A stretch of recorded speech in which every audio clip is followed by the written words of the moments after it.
जय हिंद फ्रेंड।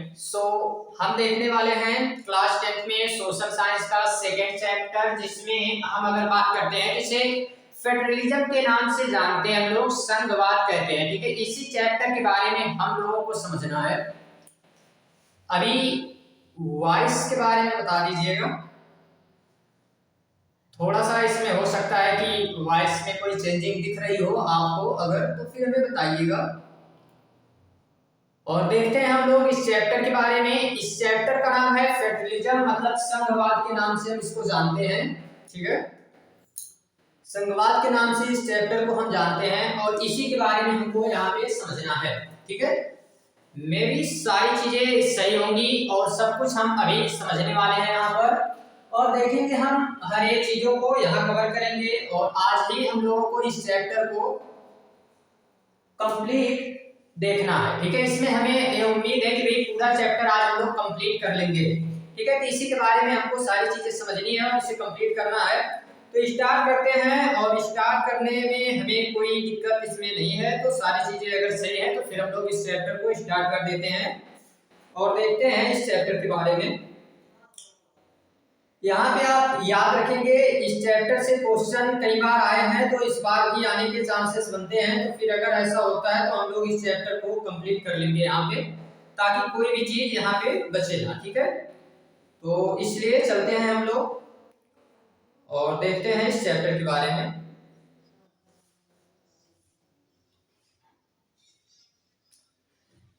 और वैसे भी अब कोई भी बातें बची नहीं है, सारी चीजें अब हमको पढ़ना पढ़ाना बचा है, तो हम लोग वही चीजें कर रहे हैं। ठीक है, चलिए देखते हैं इस चैप्टर के बारे में और ये चैप्टर क्या कहता है। पहले स्टार्टिंग में हम इसमें क्या देखेंगे, तो इसके कुछ परिचय के बारे में हम देख लेते हैं। Some introduction part of this chapter. इस चैप्टर के कुछ इंट्रोडक्शन के बारे में हम लोग थोड़ी सी चीजें बातें करते हैं। इंट्रोडक्शन में क्या चीजें हैं इंट्रोडक्शन में, तो सबसे पहली बात भाई, ये जो चैप्टर है इसमें हमें क्या देखना है, इसमें हमको देखना है कि शासन के विभिन्न स्तर के बीच हम लोग सत्ता की साझेदारी को देखेंगे। ठीक है, सत्ता की साझेदारी को, ऊर्ध्वाधर बंटवारा, और साथ में इसी में देखेंगे हम लोग लोकतंत्र के सत्ता की साझेदारी का एक आम रूप है। इस अध्याय में हम सत्ता के बंटवारे के इसी रूप पर विचार करेंगे और ये भी समझेंगे। यहाँ पे देखिए आपको बताते हैं, ये सारी चीजें अभी आप याद रखेंगे कि दो तरह के सत्ता की साझेदारी को हम बांट कर पढ़ने वाले हैं। एक को कहेंगे हम लोग क्षैतिज विभाजन। ठीक है, इसको हम अलग से रखते हैं। ठीक है, इसको हम अलग से एक स्लाइड पे आपको बताते चलते हैं सारी चीजें। देखिए, सत्ता की साझेदारी के बारे में अगर हमको बात करना है तो हम क्या चीजें समझेंगे, तो सत्ता की साझेदारी के बारे में हम क्या देखने वाले हैं, हम देखेंगे कि भाई यहाँ पे ना हम इसको दो भागों में डिवाइड करके पढ़ते हैं। पहला तो हमें क्या मिलना है इसमें, ये संघवाद नाम का जो चैप्टर है, इस चैप्टर में हमको पहली बात यहाँ देखनी है कि भाई एक तो रहेगा इसमें क्षैतिज विभाजन। ठीक है, एक रहेगा क्षैतिज विभाजन, ठीक, और दूसरा रहेगा इसमें ऊर्ध्वाधर विभाजन। ऊर्ध्वाधर विभाजन, ठीक है, तो क्षैतिज विभाजन और ऊर्ध्वाधर विभाजन दो तरीके के विभाजन हमको समझने हैं। क्षैतिज विभाजन और ऊर्ध्वाधर विभाजन का क्या मतलब होगा, इनके बारे में हम सारी चीजें समझेंगे। तीन अलग अलग भागों में हम यहाँ सत्ता की साझेदारी को डिवाइड करते हैं। तीन अलग अलग भागों में हम सत्ता के बारे में पढ़ेंगे, यानी शासन व्यवस्था हमारी कैसे चलती है। तो देखिए यहाँ पे हमको क्या समझना है, हमको यही समझना है भाई, एक तो हम देखेंगे क्षैतिज विभाजन में यहाँ पे क्या हो जाएगा, तो एक हमारे पास हो जाएगा पहला, जिसमें हम बांटते हैं तो विधायिका इसी में आ जाएगी। इसी में हमको क्या पढ़ना है, इसी में हमको पढ़ना है कार्यपालिका, इसी में आ जाएगी, जिसके बारे में कुछ जिक्र हमने पहले चैप्टर में भी किया है और वही सारी चीजें आज हम यहाँ भी देखने वाले हैं। तो यहाँ पे न्यायपालिका, कार्यपालिका, विधायिका इधर हमको पढ़ना है। यहाँ पे हम बातें करेंगे तो केंद्र की सरकार, बीच में आएगी राज्य की सरकार, और नीचे आ जाएगी तो भाई हम लोकल गवर्नमेंट, मतलब क्या कह सकते हैं, लोकल गवर्नमेंट की जगह हम इसको कह सकते हैं कि एक तरीके से सामुदायिक सरकार। ठीक है, तो सामुदायिक सरकार, इस तरीके से भाई हम पूरी शासन व्यवस्था को बांट के पढ़ने वाले हैं, अलग अलग रूपों में, अलग अलग तरीकों से। यही सारी चीजें हमको यहाँ पे पढ़नी है। ठीक है, तो इनको हम लोग पढ़ेंगे। चलिए आगे आते हैं हम लोग। ये तो इंट्रोडक्शन पार्ट था इसका। अब आगे अगर हम बढ़ते हैं तो हमको क्या चीजें यहाँ पे समझनी है, इसके बारे में भी हम लोग सारी चीजें समझ लेते हैं। चलिए सबसे पहला एक शब्द है और उस शब्द के बारे में ही हमको समझना है कि संघवाद किसे कहते हैं, फेडरलिज्म किसे कहा जाता है, यानी क्या है संघवाद, इसके बारे में ही सबसे पहले हम समझ लेते हैं। तो हमने पिछले चैप्टर में देखा था कि किसके बारे में, तो पिछले चैप्टर में हमने जिक्र किया था दो देशों के बारे में, एक तो था श्रीलंका, दूसरा था क्या, दूसरा था बेल्जियम। हमने देखा कि श्रीलंका में किस तरीके से लोगों ने वहां पर जब समस्या आई भाषा को लेकर, तो वहां के लोगों ने क्या किया कि वहां गृह युद्ध जैसी समस्या आ गई, जबकि बेल्जियम की समझदारी दिखती है और बेल्जियम की समझदारी के कारण वहां पे 4 ऐसे संशोधन किए जाते हैं कॉन्स्टिट्यूशन में जिससे लोगों का हित हो सके, बल्कि ये देश जो है हाशिए की ओर ना जा सके, ठीक है, गृह युद्ध ना हो सके। ये सारी चीज हमने देखा है, वहां पे हमने पढ़ा था, ठीक है, जो बदलाव इसमें किए गए थे, केंद्र की शक्ति में कमी करना, ये इसी में से एक था। यानी कि हमने देखा कि वहां केंद्र की सरकार, राज्य की सरकार, इनको डिवाइड करके हमने पढ़ा था। वही सारी चीजों को विस्तार से इसमें हमको समझना है। अब इसमें क्या क्या हमें समझना है, तो हमको देखने को मिलता है 1993 में कुछ बदलाव हुए और प्रांतीय सरकारों को कुछ संवैधानिक अधिकार दिए गए। इन अधिकारों के लिए प्रांतीय सरकार की अब केंद्र पर निर्भर नहीं रही और इस प्रकार बेल्जियम ने एकात्मक शासन व्यवस्था की जगह संघीय शासन प्रणाली अपना ली। तो चलिए हम समझते हैं एकात्मक शासन व्यवस्था और संघीय शासन व्यवस्था के बारे में थोड़ी सी बातें, ठीक है। एकात्मक और संघीय शासन व्यवस्था के बारे में हमको कुछ चीजें समझना है, तो पहले उनको हम समझ लेते हैं, फिर हम आगे बढ़ जाएंगे। तो पहले हमको क्या देखना है, दो तरह की शासन व्यवस्था यहाँ हमको समझनी है। एक तो समझनी है एकात्मक शासन व्यवस्था और दूसरी क्या समझनी है, तो दूसरी हमको समझनी है यहाँ पर संघवाद के बारे में, ठीक है, संघात्मक कह सकते हैं, ठीक, संघात्मक। ये दो चीजों के बारे में हमको यहाँ पे समझना है, एकात्मक और संघात्मक। तो अगर हम एकात्मक शासन व्यवस्था की बात करते हैं यहाँ पर, तो इसका मतलब है कि जब पूरे देश को, ठीक है, पूरे देश की अगर हम बात करें और पूरे देश को केवल की पॉइंट, केवल एक ही शासन व्यवस्था चलाए, मतलब एक ही सत्ता का व्यक्ति कोई, मतलब एक जगह से शासन चल रहा हो, या तो केंद्र का व्यक्ति ही पूरे देश का शासन व्यवस्था का संचालन करे, उसको हम क्या नाम देते हैं, एकात्मक शासन व्यवस्था के नाम से जानते हैं। बट अगर हमको ऐसा देखने को मिले कि शासन व्यवस्था चलाने के लिए एक लोग ना हो के बल्कि इसका विभाजन कई स्तरों में किया गया हो, फॉर एग्जांपल कि केंद्र सरकार, राज्य सरकार, लोकल गवर्नमेंट, तो ऐसी शासन व्यवस्था को हम लोग संघात्मक के नाम से जानेंगे। ये दो चीजें हमको इसी में सीखनी है। आगे अगर हम बढ़ते हैं, यहाँ पे हमको क्या देखने को मिलेगा, इसमें हमको देखने को मिलता है कि ऐसे, लेकिन श्रीलंका में क्या हुआ, तो ये तो बेल्जियम की बात है, बेल्जियम में क्या कर दिया गया, संघात्मक को अपना लिया गया।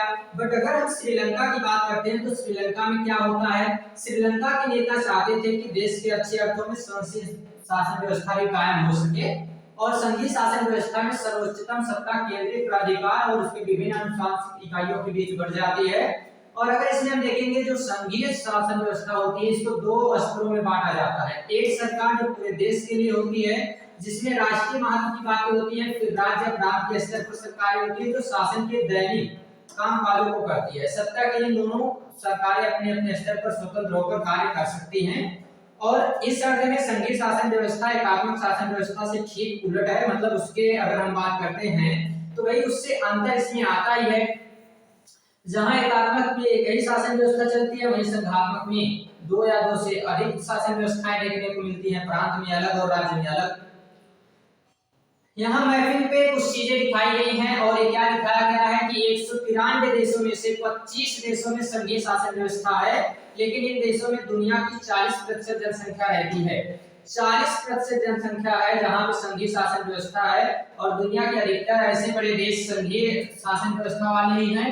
और इसी के बारे में आपको क्या देखना है कि संघीय शासन व्यवस्था जहां जहां है उनके बारे में देखिए। आपको इसमें क्या किया गया है कि कलर किया गया है रेड कलर से। जैसे जैसे हम बात करें तो भारत हो गया, ये रूस हो गया, ठीक है, रूस में भी संघीय शासन व्यवस्था,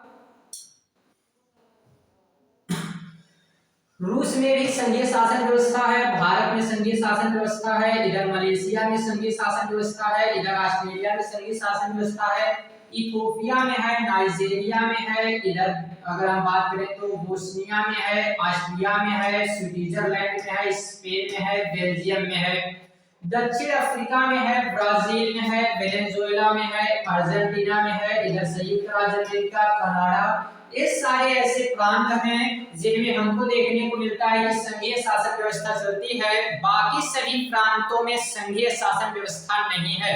और संघीय शासन व्यवस्था नहीं होने से क्या नुकसान है ये आप समझिए। जब पूरे देश में केवल एक ही व्यक्ति सत्ता का संचालन करेगा तो हो सकता है कई बार निर्णय सही ना लिए जा रहे हों। क्यों ऐसा? ऐसा इसलिए कि भाई आप अकेले कोई निर्णय लेते हैं तो हो सकता है कि आप कई बार अपने मत वाले होके गलत निर्णय भी ले सकते हैं। बट कई लोगों के निर्णय से विचार विमर्श में टाइम जरूर लगता है, लेकिन उससे जितना ज्यादा तर्क वितर्क होगा उतना ही स्पष्ट निर्णय निकलता है, ऐसा माना जाता है। बट हर जगह अपवाद है तो इसमें भी कुछ कह नहीं सकते, लेकिन आई होप कि ये सारी चीजें सही होंगी। इसलिए संघीय शासन व्यवस्था होनी चाहिए, ऐसी जो है शासन व्यवस्था हमारे पास रहनी चाहिए, ठीक है। तो ये चीजें हमको ध्यान रखते रहना है, ठीक है। आगे अगर हम लोग बात करते हैं तो ऐसे भी अब हमको तो एकात्मक की जरूरत है नहीं, अभी तो हम लोग संघात्मक में है, तो हम लोग संघात्मक शासन व्यवस्था देखेंगे। आगे अगर हम लोग इसमें बढ़ते हैं तो अगला हमको कहां से देखना था भाई, ये सारे पीडीएफ आप लोगों को हम दिखा रहे हैं यहां से, और ये सारे पीडीएफ आपके एनसीईआरटी नोट्स से ही हैं जहां से हर बार क्वेश्चन आते हैं। तो हमने उन एनसीईआरटी की बुक को चाहा है कि भाई कवर करते हैं अच्छे तरीके से और पूरी तरह से हम इसको कंप्लीट कर देंगे, और ऐसे कंप्लीट किया जाएगा कि ये बेचारा जो है, ठीक है, इसको अगर हम बात करें तो ये बड़े आसानी से कंप्लीट यहाँ पे कर दिया जाएगा सारी चीजों को। आप बिल्कुल निश्चिंत होकर रहेंगे हमारे साथ, सारी चीजें इधर कंप्लीट की जाएंगी जी, आपको सारी चीजें मिलेंगी। ऐसे कंप्लीट करेंगे कि कुछ भी इसमें आपको एक्स्ट्रा पढ़ने की जरूरत नहीं पड़ने वाली है। चलिए, अब किसी चीज का टेंशन है नहीं, तो अब हम लोग को पढ़ना ही पढ़ना है, तो सारी चीजें हम आराम से पढ़ लेंगे, कोई इसमें बातें है नहीं। आगे बढ़ जाते हैं, थोड़ा सा बीच बीच में हम एक आध मिनट रुकते रहेंगे, उसके पीछे का रीजन है थोड़ा स्लो बोलेंगे फिर एक बार तो हमको क्या होगा कि टाइम मिल जाएगा ना, तो वॉइस सही चलती रहती है।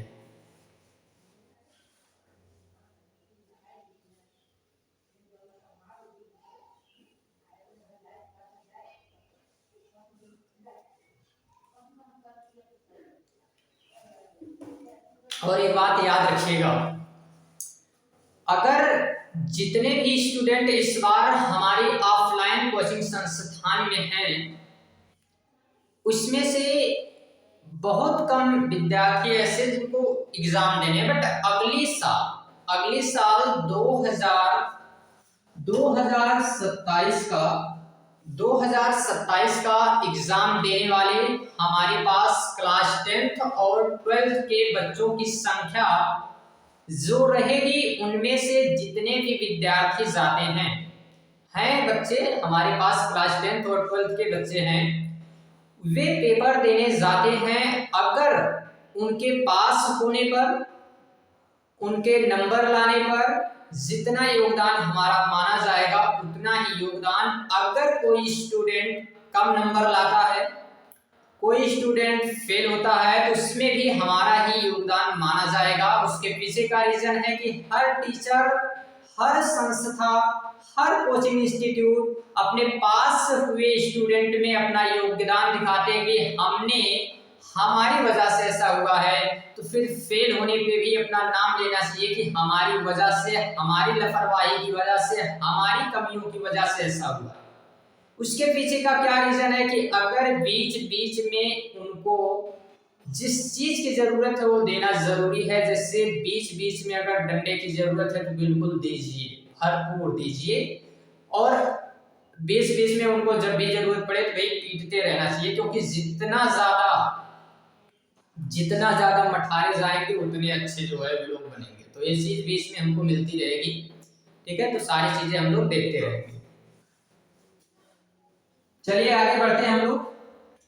इसमें क्या करना है, तो इसमें अगर हम राज्य सरकार के कुछ खास अगर हम लोग देखते हैं तो राज्य सरकार को कुछ खास करने का आदेश नहीं दे सकती। राज्य सरकारें अपने पास शक्तियां होती हैं, बट इसके लिए केंद्र सरकार को जवाबदेह नहीं होती है। दोनों ही सरकारें अपने अपने स्तर पर जवाबदेह होती हैं। तो संघीय शासन व्यवस्था की कुछ विशेषताएं याद रखिएगा। एक क्वेश्चन वही क्वेश्चन है जो हर बार एग्जाम में आते हैं, तो इनको आप नहीं छोड़ के जा सकते हैं। बड़े ही इंपॉर्टेंट क्वेश्चन है। संघीय शासन व्यवस्था की विशेषताएं हर बार आया है एग्जाम में, इस बार भी आएगा एग्जाम में। इनको आप नहीं छोड़ सकते हैं और इनको आपको पढ़ के जाना है, इसीलिए हमने इनको पढ़ा के भेज रहे हैं हम, ठीक है। और किसी भी चीज का ऐसा टेस्ट थोड़ी लेके जाना है, बस इसको पढ़ के हम लोगों को जाना है, ठीक है। इसको हम लोग छोड़ेंगे नहीं और पढ़ के सारी चीजें यहाँ से हम लोग जाने वाले हैं, जो कुछ भी हमको भी सीखना है। और चलिए देखते हैं पहला क्या है यहाँ। तो सरकार दो या दो से अधिक स्तरों वाली होती है। संघीय शासन व्यवस्था की पहली विशेषता, संघीय शासन व्यवस्था की पहली विशेषता क्या है, सरकार दो या दो से अधिक स्तरों वाली होती है, फर्स्ट पॉइंट। दूसरा, अलग अलग स्तर की सरकारें एक ही नागरिक समूह पर कार्य करती हैं, पर कानून बनाने, कर वसूलने, प्रशासन, उनका अपना अपना अधिकार क्षेत्र होता है। विभिन्न स्तरों की सरकारों के अधिकार क्षेत्र संविधान में स्पष्ट रूप से वर्णित हैं, इसलिए संविधान सरकार के स्तर के अस्तित्व और प्राधिकार की गारंटी और सुरक्षा देता है। मतलब क्या क्या चीजें हैं, तो फर्स्ट पॉइंट हमको याद रखना है कि सरकार दो या दो से अधिक स्तरों वाली होंगी, ठीक है। दूसरा हमको क्या ध्यान देना है कि सभी अलग अलग स्तर की सरकारें अपने नागरिक समूह पर कार्य करेंगी, ठीक है। अपने अपने नागरिक समूह पर शासन करने वाले हैं। और कर वसूलना, ये सारी चीजें उनका डिफाइन रहेगा, अधिक अधिक अपना क्षेत्र रहेगा अपना, ठीक है, अधिकार क्षेत्र रहेगा। फिर हमको ये भी देखने को मिलेगा कि इसमें हमको इनके अधिकार क्षेत्र संविधान में वर्णित किए गए हैं। आगे अगर समझेंगे तो बहुत सारी इसकी विशेषताएं बताइए, बस 4 आपको लिखनी होती है, ठीक है। 4 विशेषताएं आप लिख देंगे तो बहुत हो जाता है, बट हम समझ लेते हैं। आगे क्या है कि संविधान के मौलिक प्रावधानों को किसी एक ही स्तर पर अकेले नहीं बदल सकते हैं, और ऐसे बदलाव को दोनों ही स्तर की सरकारों की सहमति लेनी जरूरी होती है, ठीक है। अदालतों को संविधान में विभिन्न स्तर की सरकारों और अधिकारों की व्याख्या करने का अधिकार है। विभिन्न स्तर की सरकारों के बीच अधिकारों की विवाद की स्थिति में सर्वोच्च न्यायालय निर्णायक भूमिका रहेगा। अगर दो लोगों में सरकार, केंद्र सरकार और राज्य सरकार के बीच में विवाद उत्पन्न होता है तो यहाँ पे क्या होगा, यहाँ पे आपको देखने को मिलेगा कि सुप्रीम कोर्ट आएगा, ठीक है। वित्तीय स्वायत्तता निश्चित करने के लिए विभिन्न स्तर की सरकारों के लिए राजस्व के अलग अलग स्रोत निर्धारित किए गए हैं। इस प्रकार संघीय शासन व्यवस्था के दोहरे उद्देश्य हैं देश की एकता की सुरक्षा करना और उसको बढ़ावा देना। ये सारी चीजें देश की विविधता को पूरा सम्मान करेंगी और इसी कारण से ये चीजें हमको देखने को मिलती हैं। तो आइए समझते हैं हम लोग, और क्या चीजें समझनी है, तो समझना यही है कि भाई अगर इनके बारे में हम बात कर रहे हैं तो हमको ये देखना है, ठीक है, ये हम समझ लेते हैं कि क्या क्या इसकी विशेषताएं हैं। विशेषताएं इनकी हम देख लेते हैं कि क्या क्या चीजें हैं। पहला यहाँ पे देखना है कि संघीय शासन व्यवस्था की विशेषताओं को हम समझ रहे हैं। कुछ भी आपको एक्स्ट्रा में सोचना नहीं है, सारी चीजें क्लास में ही आपको रटवा दी जाएंगी, ठीक है। संघीय शासन व्यवस्था की विशेषताएं, संघीय शासन व्यवस्था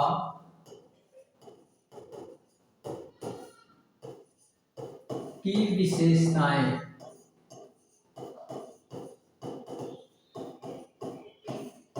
क्या क्या यहाँ पे व्यवस्थाएं दी गई, विशेषताएं इसकी दी गई हैं। चलिए समझते हैं हम उन बातों को।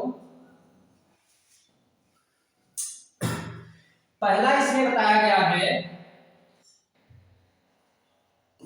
पहली बात जो याद रखनी है, दो या दो से अधिक स्तर की सरकार, ठीक है, दो या दो से अधिक स्तर की सरकारें होनी चाहिए, दो या दो से अधिक स्तर की सरकार, जैसे राज्य सरकार, केंद्र सरकार, लोकल गवर्नमेंट, ठीक है।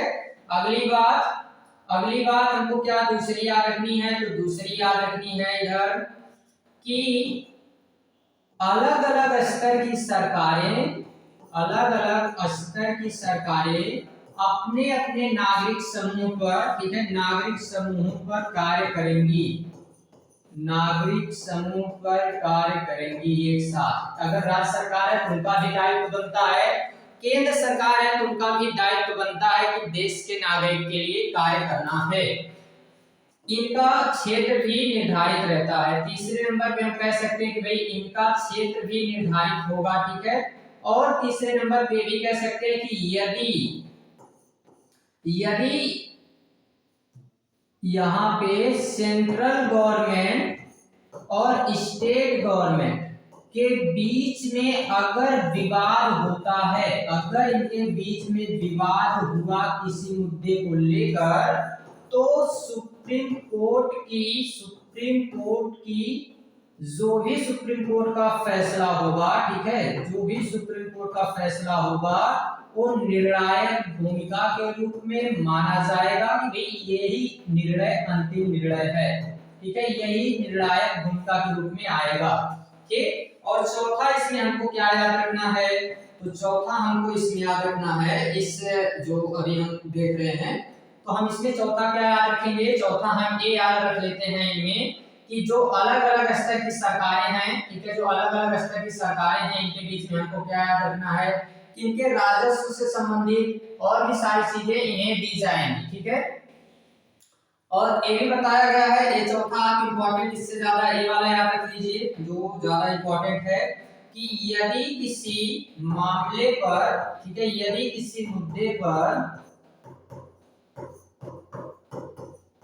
यदि किसी मुद्दे पर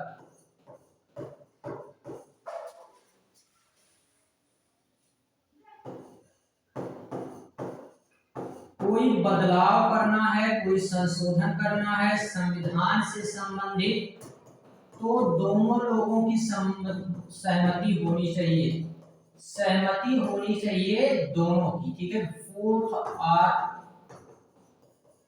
रिक्वायर्ड, दोनों लोगों की सहमति होनी चाहिए, केवल राज्य सरकार या केवल केंद्र सरकार ऐसा नहीं करेगी, दोनों लोगों की सहमति है। ये चार विशेषताएं लिख के आइएगा, कोई एग्जामिनर आपका नंबर नहीं काट सकता है, ये ऐसी विशेषताएं दी गई हैं 7, बट आप ये 4 लिख के आइए, बहुत ही हैं। अगर आपको जब भी आता है क्वेश्चन कि किसे कहते हैं संघवाद, तो पहले आप बताएंगे, डिफाइन करेंगे संघवाद किसे कहते हैं, फिर आप उनके आंसर लिखेंगे और साथ में परिभाषा के साथ आप जो है इनकी विशेषताओं को लिख देंगे, ठीक है, कि संघवाद कहते किसको हैं, ये चीजें आप वहां पे बता देंगे, ठीक।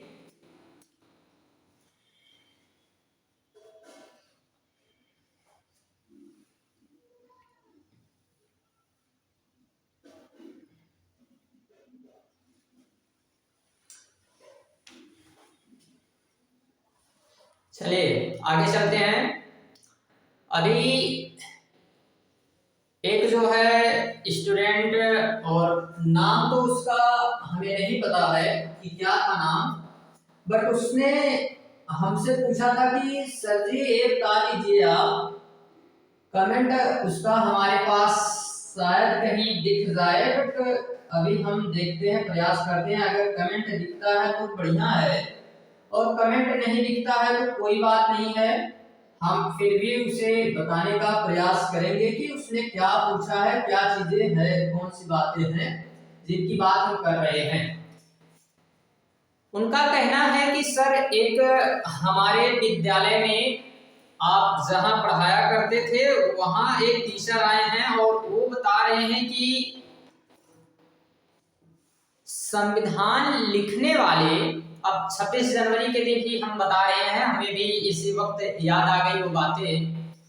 कमेंट बॉक्स में है तो उसको हम 1 मिनट का हमें समय देंगे, हम उसको भी दिखा देते हैं, ठीक है। आपके पास उस कमेंट को हम रखने का प्रयास करते हैं, थोड़ा सा समय हमें आप देंगे।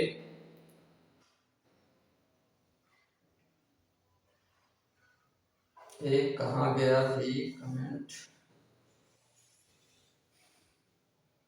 एक दिन में ऐसे हजारों इमेज बनाए और उड़ाए जा रहे हैं, तो इसलिए भाई ये सारी चीजें ना अभी हो नहीं पाती हैं, बट इनको हम शेयर करने का प्रयास करते हैं और शेयर करके हम दिखा देते हैं कि अगर ये चीजें दिख जाती हैं आपको तो बढ़िया होगा।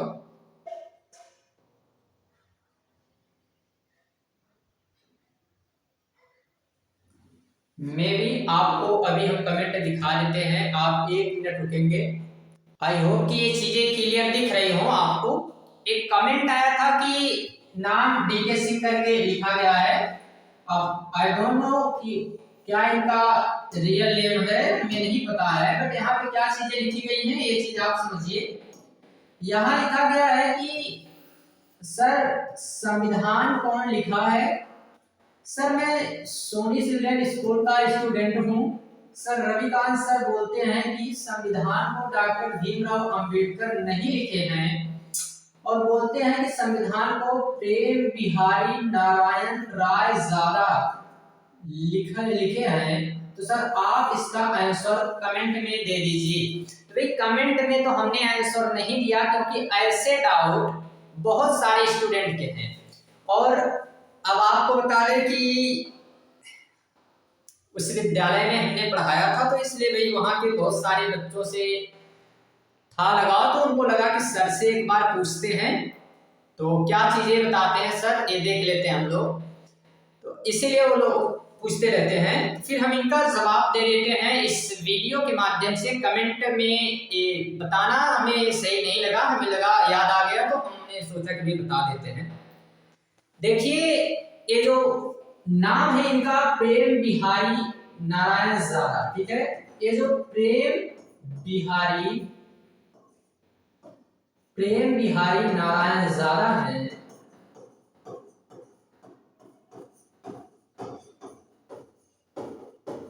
नारायण राय ये इनका जो अगर हम बात बताएं तो भाई ये एक टाइप राइटर के रूप में कार्य कर रहे थे। टाइप राइटर मतलब ये हाथ से लिखने का काम कर रहे थे। तो जो चीजें अभी आपको हम रियलिटी बता देते हैं, फिर हम आप समझ जाएंगे कि क्या चीज कहना चाहते हैं। जैसे मैं यहाँ पे अभी पढ़ा रहा हूं, तो यहां से पीपीटी तैयार करने वाले जो रहते हैं, मैं अगर बोल दूं कि भाई ये सारी चीजें जितनी स्लाइड हमने लिखा है ये सब कुछ आपको एज टू जो कुछ भी हमने बोला है वैसे ही आपको क्या करना है, टाइप करके इसको लैपटॉप में पीडीएफ के रूप में प्रोवाइड कर देना है बच्चों को। तो फिर ये बताइए कि ये क्लास ये पीडीएफ मेरी हुई या उनकी हुई, बाकी आप खुद समझदार हैं। अब वहां पे अम्बेडकर जी जो थे तो वे संविधान लिखने में प्रारूप समिति की अध्यक्षता के रूप में उन्होंने काम किया। 7 सदस्यों में कई लोगों की डेथ हो गई, कई लोग बीमारी की वजह से नहीं शामिल हो सके, तो इसलिए अधिकतम जो योगदान है वो डॉक्टर भीमराव अंबेडकर का ही माना जाता है। इन्होंने वहां पे हैंड रिटन हाथ से इन्होंने लिखा था, तो माना जाता है कि ठीक है भाई लिखा इन्होंने, but as a typewriter के रूप में इनकी भूमिका मानी जाएगी। हम ऐसा नहीं करते, हमको कोई एतराज नहीं है कि कोई इनको कहे और इनको ना कहे, तो इससे हमको नहीं प्रॉब्लम होती है, बट रियलिटी जो है वो यही चीजें हैं। आगे हम बढ़ जाते हैं और वो चीजें हम देख लेते हैं। तो ये इनका कमेंट आया था तो हमें लगा कि ये बता देते हैं इनके बारे में थोड़ी सी चीजें। चलिए आगे हम बढ़ते हैं, और हम कहां पर आ गए हैं, तो हम आ गए हैं अब इस स्तर तक आ गए हैं यहाँ। हमने विशेषताओं को देख लिया है। अब हमको क्या देखना है, तो अब हमको देखना है यहां पर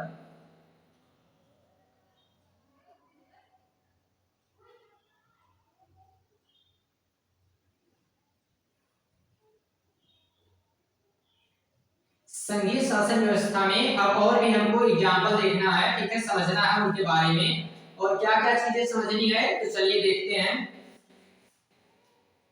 बुक्स यहाँ से चली गई क्या, बुक्स चली गई हो शिट, बार बार बुक यहाँ से चली जा रही है।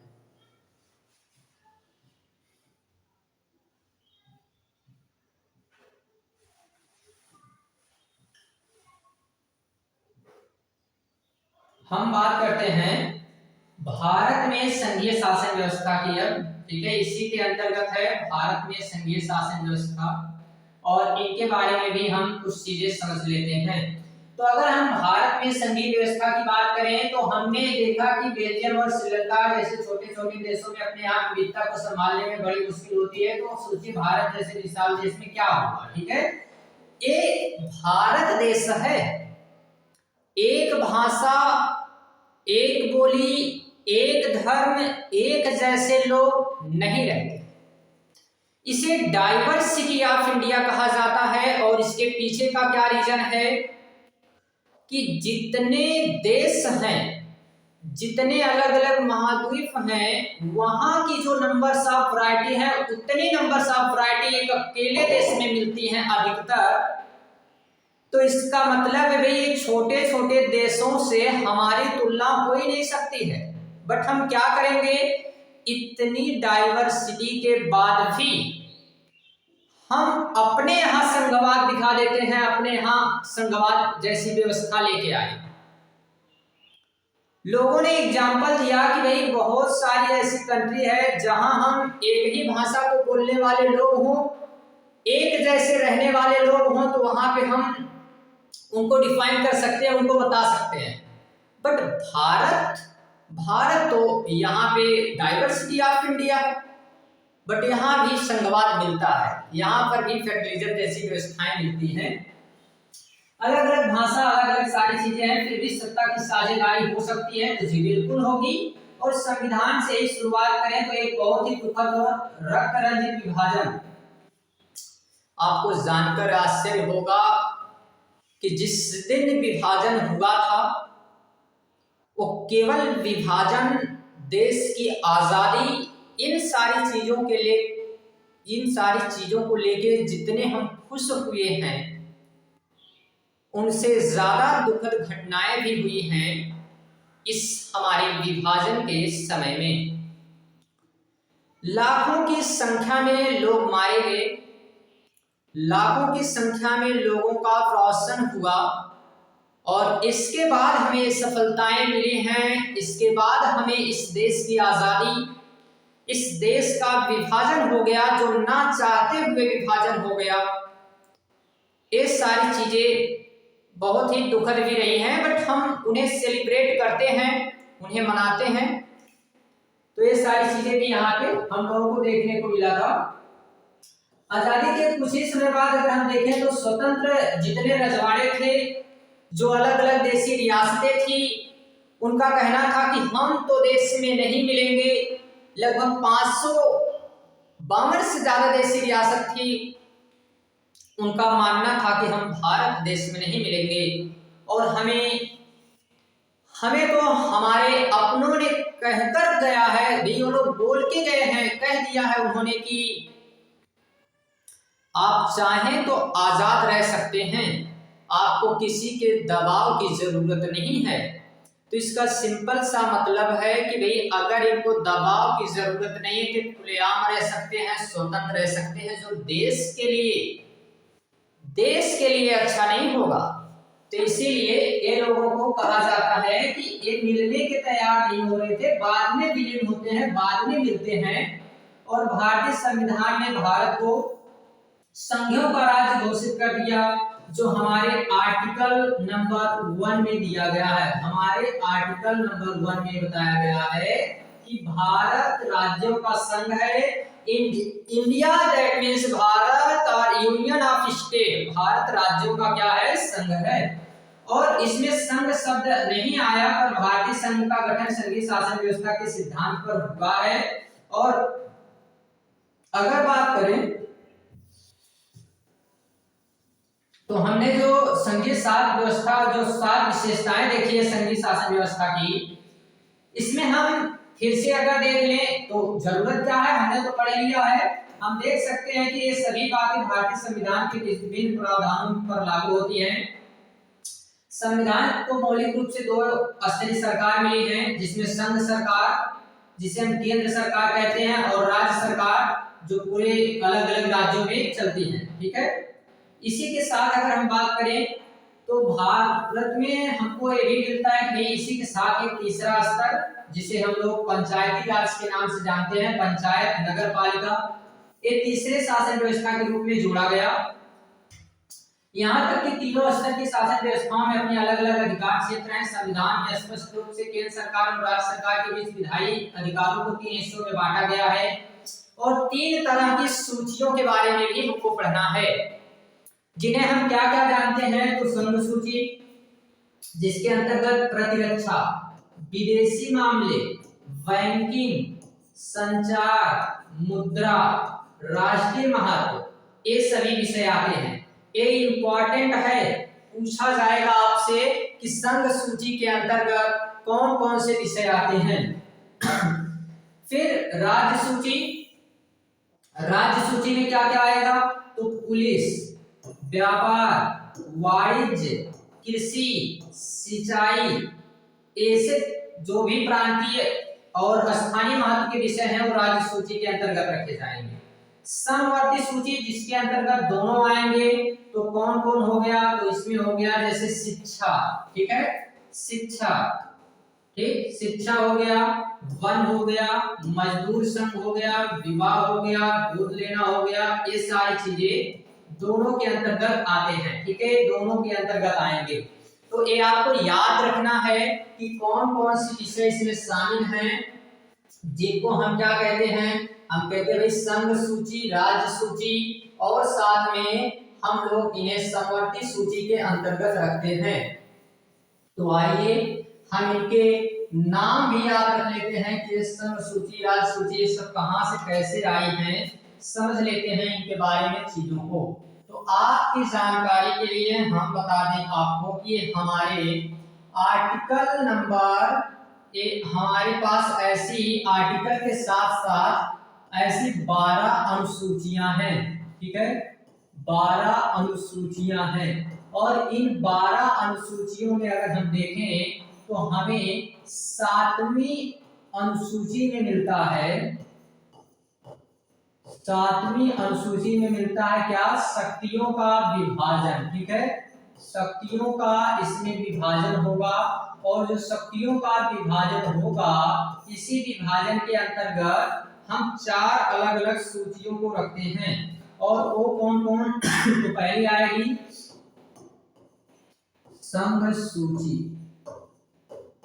यूनियन लिस्ट, फिर आएगी राज्य सूची। ठीक है, राज्य सूची, फिर क्या आ जाएगी, तो भाई इसी के साथ आएगी समवर्ती सूची, समवर्ती सूची।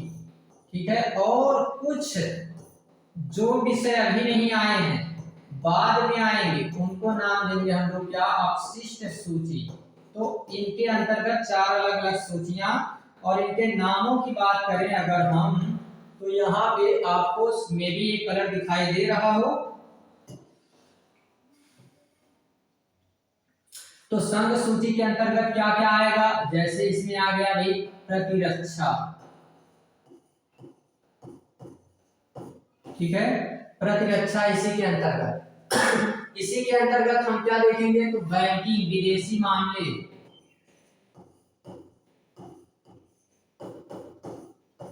विदेशी मामले, बैंकिंग,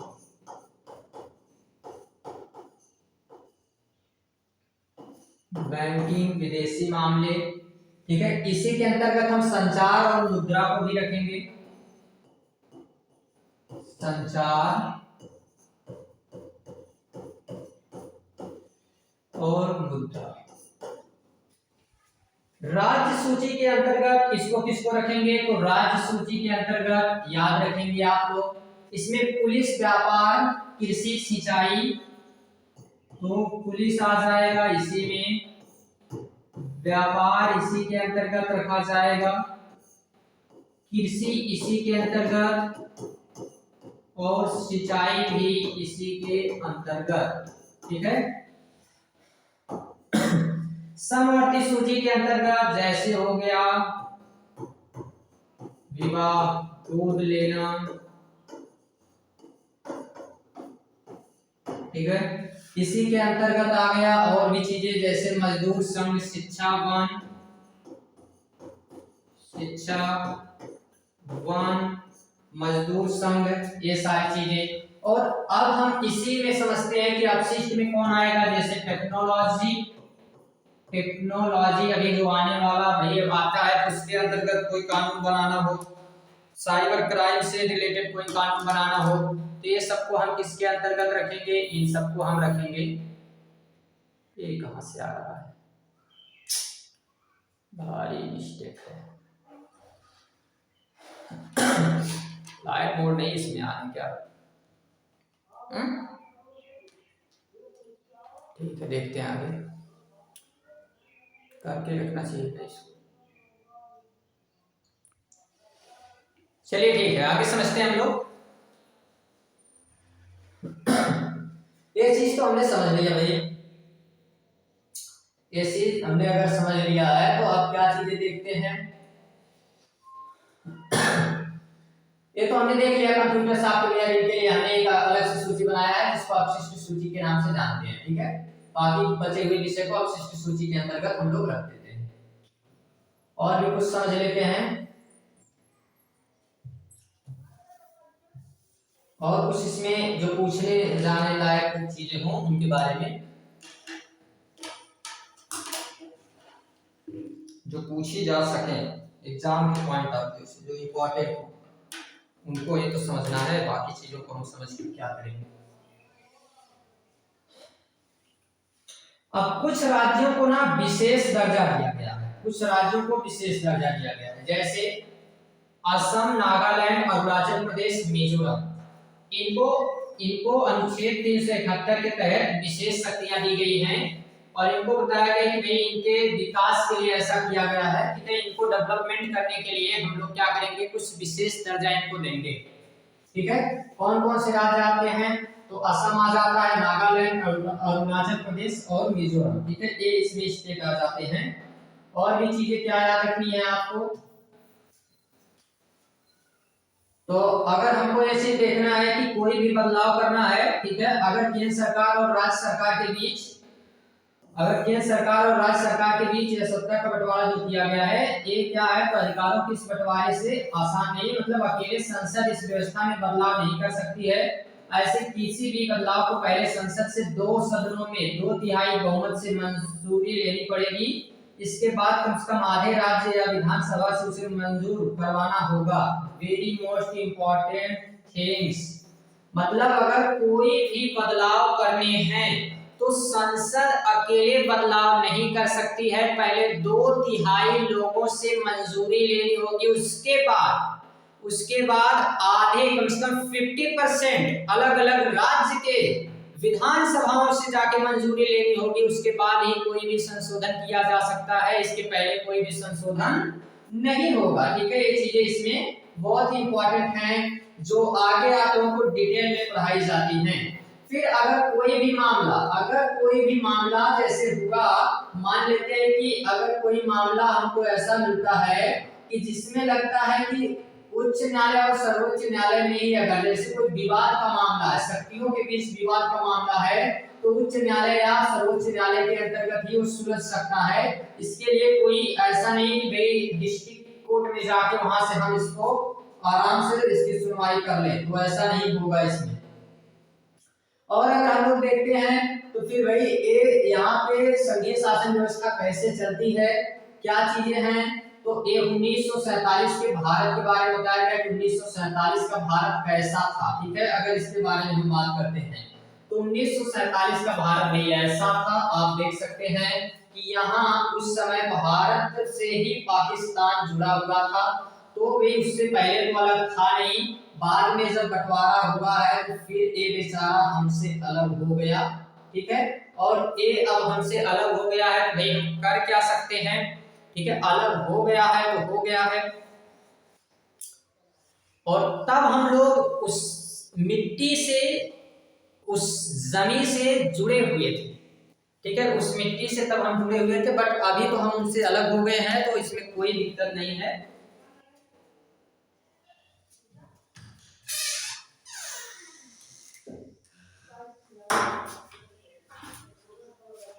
अब तो हम लोगों से उस जमीन, उस मिट्टी से भाई अभी तो वसूल बाकी है, बट ऐसा नहीं है कि वहां से हमको कुछ लेना है। तो हम कहेंगे कि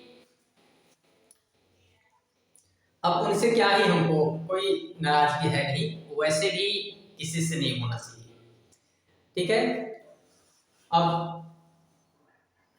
ना तेरे आने की खुशी, ना तेरे जाने का गम, बीत गए वो दिन जब तेरे दीवाने थे, ठीक ना। तो ये उस समय की बातें थी, अब की बातें हैं नहीं। तो उस समय तो ये हमारा अपना था, अब एक पराया हो गया है, तो अब हम इसमें कुछ नहीं कर सकते हैं। जब भाई पराया हो गया है तो बाद में इसे एक आध मौका हम लोग देते हैं, और मौका देने के बाद अगर ये अपना बन सकता है तो बन जाएगा।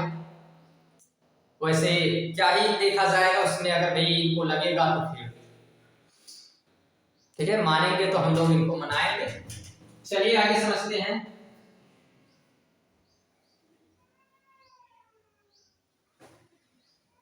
अब देखिए भाषा के आधार पर, भाषा के आधार पर हम लोग समझेंगे, और इसमें आप लोगों को सिंधी, कश्मीरी, पंजाबी, हिंदी, बंगाली, उड़िया, अरबी, ये उड़िया अरबी कहाँ आएगा, तो ये जितनी लैंग्वेज है उन लैंग्वेज के बारे में आज हम समझेंगे, 22 भाषाओं के बारे में भी, ठीक है। और ये चीजें हम देखेंगे कि हमको भाषाई राज्य, भाषा के आधार पर राज्य का गठन कैसे हुआ। तो भाषा के आधार पर, भाषा के आधार पर पहली बार एक व्यक्ति थे जिनका नाम था, आंध्र प्रदेश के रहने वाले पुट्टू श्री रामुलु उनका नाम था। उन्होंने क्या किया कि 53 दिन तक भूखे थे, 53 दिन तक भूखे रहने के बाद उनकी डेथ हो गई, और जिसकी वजह से पहली बार हमको भाषा के आधार पर राज्यों का गठन करना पड़ा। तो समझते हैं, देखिए भाषा के आधार पर प्रांतों का गठन जो है, अगर हम देखते हैं कि भाई एक बहुत बड़ी एग्जाम से, मतलब परीक्षा के रूप में थी, कठिन परीक्षा के रूप में, ठीक है। इसको हम क्या कह सकते हैं कि ये भाई हमारे यहाँ कैसे क्यों ऐसा आया, तो इसके बारे में हम क्या समझेंगे ये चीज। यहाँ हम देखेंगे कि नए राज्यों के बारे में 1950 से कुछ बातें शुरू हो गई थी, ठीक है। ये कहा जाने लगा था कि भाई हमको भाषा के आधार पर राज्य चाहिए, लेकिन उसके लिए कुछ शर्तें हैं कि केवल भाषा आधार नहीं होना चाहिए, बल्कि संस्कृति, भूगोल और जातीयता को, विभिन्नता को रेखांकित करने और उन्हें आदर देने के लिए भी दिया गया। इसमें नागालैंड, उत्तराखंड, झारखंड, ये सभी राज्य जो है अलग हुए हैं। जब एक भाषा के आधार पर राज्यों के गठन की बात शुरू हुई तो राष्ट्रीय नेता को डर था कि इससे देश टूट जाएगा, और सरकार इसी के चलते राज्यों का पुनर्गठन कुछ समय के लिए टाल दिया। पर हमारा अनुभव बताता है कि भाषा और राज्य बनने से देश ज्यादा एकीकृत और मजबूत हुआ। इससे प्रशासन भी पहले की अपेक्षा कहीं ज्यादा सुविधाजनक हुआ। मतलब पहले तो भाई हम नहीं चाहते थे, हमें लगता था, हमारे देश के नेताओं को लगता था कि उस समय के नेता काफी अच्छे थे, ठीक है, काफी अच्छे लोग थे, बट अब की तुलना तब से की जाए तो बहुत बुरे लोग भी आ गए हैं। हम क्या ही कर सकते हैं अभी हम लोग, ठीक है, बस कह सकते हैं। अभी करना हम लोगों को नहीं है पॉसिबल, तो करेंगे कभी, बट अभी हम लोगों को केवल कह सकते हैं हम लोग, बाकी सारी चीजें तो अभी बाद में होगी।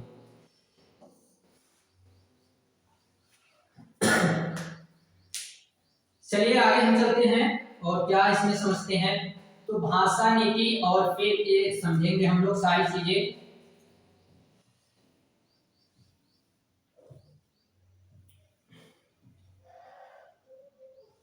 अब किस भाषा को राष्ट्रभाषा घोषित किया जाए, राज्य भाषा घोषित किया जाए, इस मामले में लेके बड़ा विवाद हुआ। तो यहाँ पे हमारे संविधान में एक ही भाषा को राष्ट्रभाषा का दर्जा नहीं दिया गया, हिंदी को राज्य भाषा माना गया, राजभाषा। पर सिर्फ 40% लोग भारतीय जो जिनकी ये मातृभाषा है, इसलिए अन्य भाषाओं के संरक्षण के लिए दूसरे उपाय किए गए और संविधान की 8वीं अनुसूची में हमने 22 अन्य भाषाओं को भी रखा है। हिंदी के साथ जो है मतलब हिंदी को मिला के 22, हिंदी को छोड़कर 21।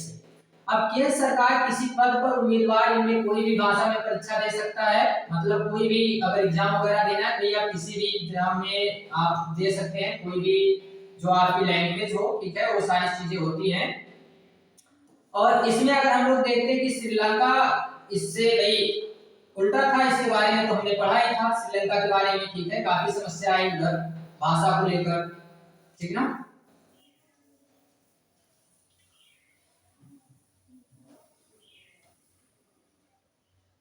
अब इसमें आपको ज्यादा चीजें याद रखनी नहीं है और केंद्र और राज्य के बीच ये थोड़े से बदलाव और गठबंधन सरकार का मतलब है जब 2 या 2 से अधिक पार्टियां मिलकर किसी सरकार का गठन करें तो उसको गठबंधन सरकार कहेंगे। ज्यादा लोग मिलकर शासन व्यवस्था का संचालन करें, ठीक है, गठबंधन सरकार में यही होता है। आइए यहाँ पे हम समझते हैं भाषा के बारे में। ऐसे तो हमने बहुत बार इस पे वीडियो बना लिया है, 22 भाषाओं को याद भी होगा, बहुत लोगों को नहीं याद होगा, तो यहाँ पे हम उनका कितना प्रतिशत है ये भी चीजें देख लेते हैं भाषा के बारे में और फिर हम लोग समझते चलते हैं।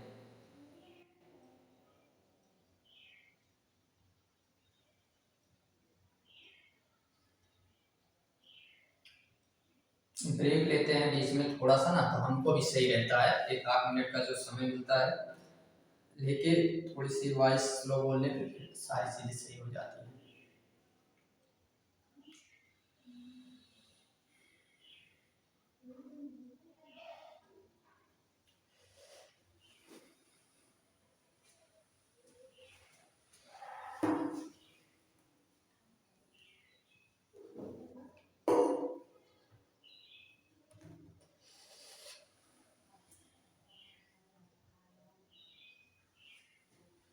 जानते हैं कि अगर हम लोगों को ना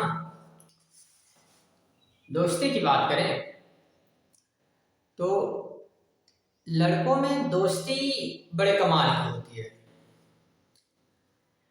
वो ना कई बार दोस्ती में वो चीजें देखते हैं कि भाई अगर एक बार हो गई दोस्ती, अच्छी दोस्ती, और फिर उसके लिए ना गोली भी खाने को तैयार हो जाएगा। वो नहीं ध्यान देता है कि फिर आप सही हैं या गलत हैं। दोस्त का मतलब दोस्त होता है, फिर आप सही हैं या गलत हैं ये अलग मुद्दा है, आप हमारे अपने। तो दोस्ती की मिसाल केवल और केवल किनको दी जा सकती है, तो लड़कों को दी जा सकती है। बात करें दोस्ती ऐसी ही थी अर्जुन के समय में, जब महाभारत की बात होती है तो उस समय कर्ण और दुर्योधन की दोस्ती की मिसाल दी जाती है। बताया जाता है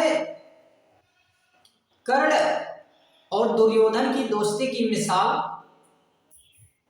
जहां कर्ण को ये पता था, उनसे श्री कृष्ण कहते हैं कि कुंती तुम्हारी माता है और तुम अर्जुन की तरफ चले जाओ, तुम दुर्योधन का साथ मत दो, वो तुम्हारी माता है, उनकी तरफ से युद्ध करो। कर्ण उस समय कहते हैं, ये उन्हें पता भी था कि हार निश्चित है, हम हार जाएंगे इस युद्ध में। जब जिनको कहा जाता है कि तीनों लोगों के स्वामी जिनके साथ आ गए, फिर भी वो कैसे नहीं हारेगा, लेकिन फिर भी उन्होंने कहा कि जिस समय में हमारी माता ने हमें छोड़ दिया था, उस समय दुर्योधन ने हमें पाला था, और इस समय भले ही मृत्यु हो जाए बट हम दुर्योधन का साथ नहीं छोड़ सकते। तो दोस्ती की मिसाल कर्ण से दी जाती है। कर्ण और दुर्योधन वो दोस्ती के लिए लड़ गया। अगर ऐसी दोस्ती है आपके पास, ऐसी दोस्ती मिल गई ना, और लड़कों की दोस्ती अगर हो गई है लाजवाब, तो फिर भाई हैं ऐसे दोस्त रहने चाहिए जीवन में। चलिए आगे समझते हैं भाषाओं के बारे में। असमिया, पहली लैंग्वेज असमिया, बांग्ला, बोडो, डोगरी, गुजराती, हिंदी, कन्नड़, कश्मीरी, कोंकणी, मैथिली, मलयालम, मणिपुरी, मराठी, नेपाली, ओडिया, पंजाबी, संस्कृत, संथाली, सिंधी, तमिल, तेलुगु, उर्दू। इनमें हिंदी अगर बात करें तो अभी 43 बताया जा रहा है, बट हम कितना याद रखेंगे? 40% याद रखेंगे। एग्जाम में कई बार आया है, तो इस बार भी आ सकता है।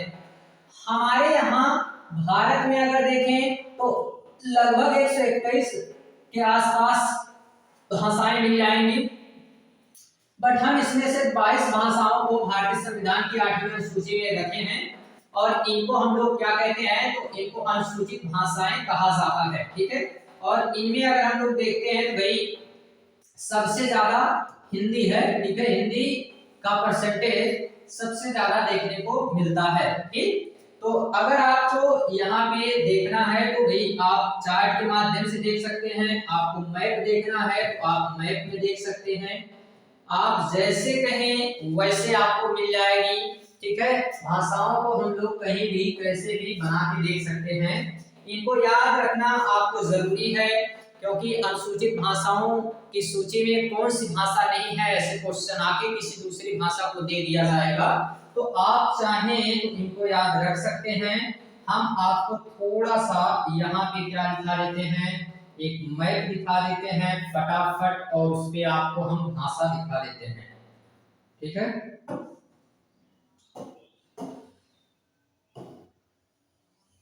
ये हमारा प्यारा सा मैप है, और इसमें हम क्या देखेंगे? तो हम इसमें समझेंगे 22 भाषाओं के बारे में। कश्मीरी, सिंधी,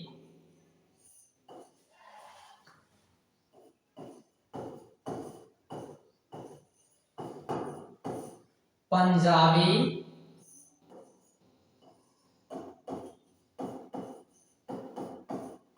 हिंदी,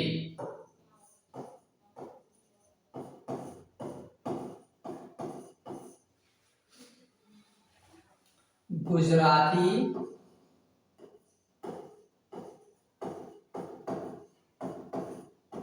मराठी,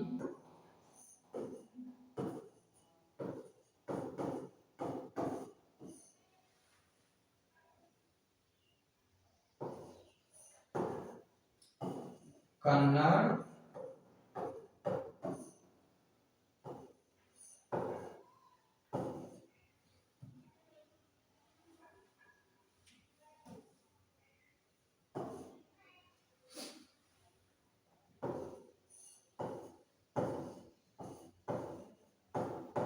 तेलुगु, तमिल,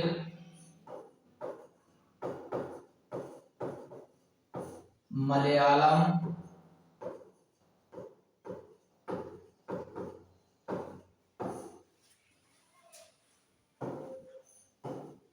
इधर अगर आगे आगे चलेंगे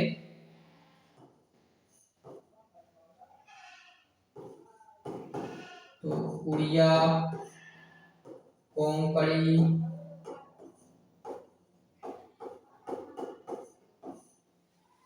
ठीक है,